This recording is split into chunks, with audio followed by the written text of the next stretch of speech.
Қайырлы күн, құрметті ата-аналар. Бүгін мен сіздерге күнделік кезетке ата-ана ретінде қалай кіретінді түсіндіретін боламын. Мұғалімнің берген логин паролін жазамыз. Оқушының атынан емес, ата-ана өзінің атынан кіру керек.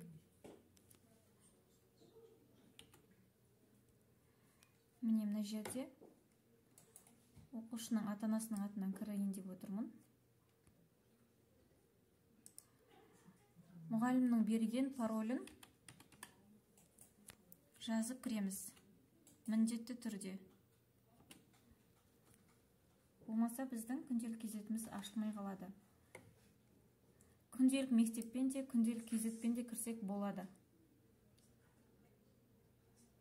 Міне осылай парақша ашылады.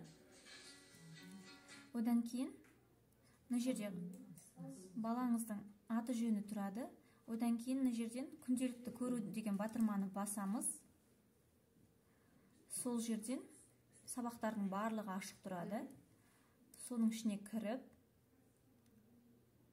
қай жерде қандай баға алды көре аламыз.